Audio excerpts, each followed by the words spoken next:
북한 주민들이 를 우리 해군이 발견한 첫 시기가 10월 31일인 거죠? 네, 그렇습니다. 근데 이 사람들이 그 뒤에 이틀간 도주를 했습니까? 예, 저희들 통상적으로 NLL 근처에서 북한 어선이 등장을 했을 때는 명백한 기순 의사를 표명하지 않으면은 퇴거 조치를 취합니다. 그래서 해군은 매뉴얼에 따라서 퇴거 조치를 취했는데 다시 넘어오고 또 북쪽으로 다시 올라가고 하는 과정이 이틀 정도 걸렸고 그 이틀 후에 우리 해군 특공대가 가서 강제 납포했습니다. 그러니까 명백한 귀순 의사가 없었기 때문에 우리는 퇴거 작전을 한 거고, 근데 이쪽은 그 뒤에도 계속 그 도피를 하다가 우리 군에서 경고 사격한 후에도 NLL 북쪽으로 계속 도주 시도를 했다는 거죠. 그래서 우리가 납포를 한 겁니까? 네, 그렇습니다. 통상적으로 기순 목적을 가진 어선들 같은 경우에는 나름대로의 기순 의사를 표시를 합니다. 그렇지만 이 어선의 경우에는 그런 것이 전혀 없었습니다. 그러니까 이게 납포라는 거죠. 강제 납포입니다. 자발적으로 귀순한 것을 우리가 받아 인도한 게 아니고요. 예, 해군 특공대가 가서 납포를 했습니다. 그런 점, 그러니까 이틀간이나 계속 도주 시도를 했고 실제로 도주를 했고 이런 점 때문에 일통상적으로 우리 남쪽으로 배가 내려왔을 때 즉시 귀순의사를 밝히는 통례와 다르기 때문에 그 뒤 행적으로 봐서 귀순의사의 진정성이 없다 이렇게 당국이 판단했다는 것이죠. 네, 대체로 기순을 하는 어선들의 경우에는 의도와 동기, 행적, 준비 사항 이런 것을 종합적으로 판정을 합니다. 북한 주민도 대한민국 국민의 지위를 가지고 있는 헌법 규정이 있기 때문에 지금 북한으로 보내서는 안 된다 하는 비판이 있습니다.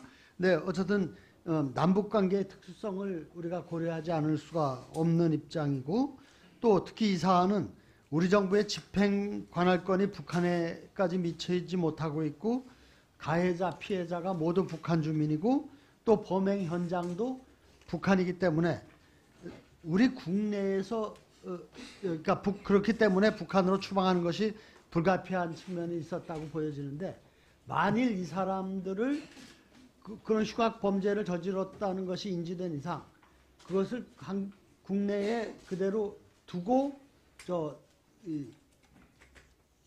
처벌할 수는 없었는지 하는 문제에 대한 정부의 입장은 어떻습니까?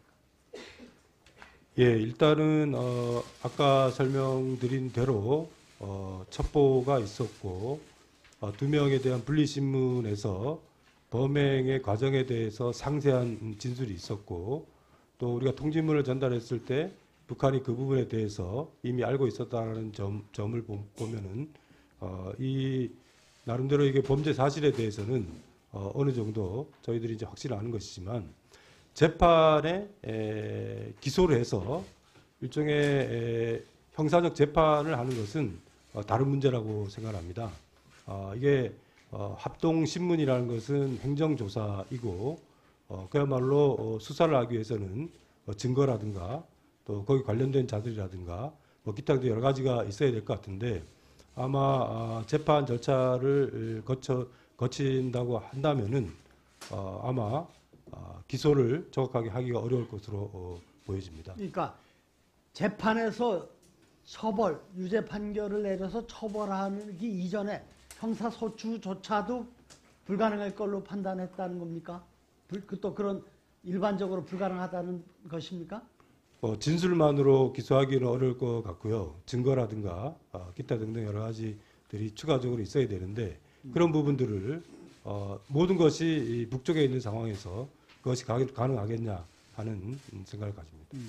그러니까 형사사건에서 소추가 성립되려면 유죄를 입증할 정도의 증거, 증인 등이 있어야 되는데 그것이 다 북한에 있기 때문에 소추할 근거를 확보하기가 어렵다 이런 얘기죠. 네, 그렇습니다. 그리고 지금까지 귀순 의사를 밝히고 귀순한 사람 중에서 범죄 등의 혐의가 있기 때문에 보호 대상으로 지정되지 못한 사람들이 총 9명 있었다 그래요.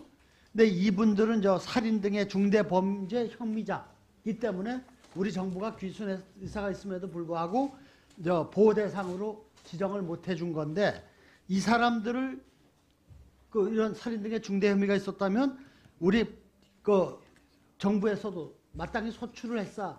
그 범죄에 대한 처벌하기 위해서 소출해야 된다고 보는데, 이렇게 소출하고 또 유죄 판결이 내린 사례가 얼마나 있습니까?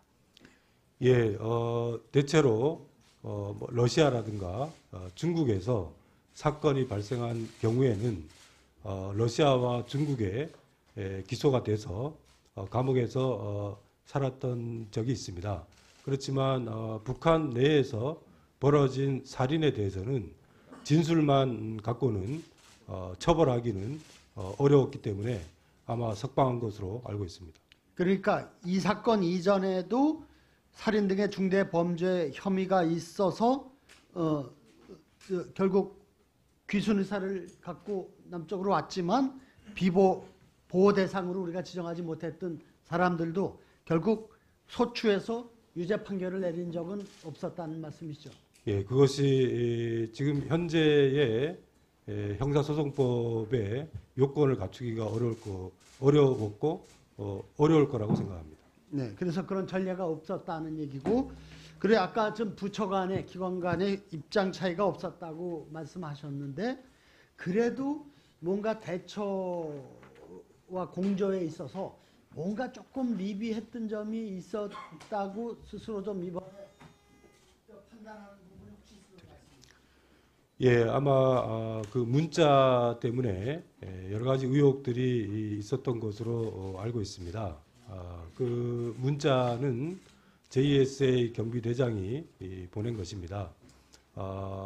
통상적으로 북한 어민들을 송환할 때는 해당 부처에서 자유예직까지 인도를 하게 되면은 통일부 연락관이 이 판문점에서 북한에 인계하는 방식입니다. 그러나 이번 경우 같은 경우에는 이게 일반 어민이 아니고 이런 사건에 연루돼 있었고, 또 호송 과정 자체도 일종의 그 살인범에 해당되는 그런 절차를 거쳤기 때문에 통일부 입장에서는 이게 통일부가 연락관들이 인계하기는 좀 쉽지 않다. 그래서 뭐 경찰이라든가 군에서 했으면 좋겠다. 이렇게 해서 아마 지금까지 한 번도 있어 본 적이 없기 때문에 논의를 한 것이고, 그 논의 과정을 보고 JS 경비대장이 뭐 의견 차이가 있었다. 이렇게 봤다고도 볼 수 있을 것 같습니다. 그렇지만 그런 부분들은 매우 실무적인 문제였다. 이렇게 해명할 수 있을 것 같습니다.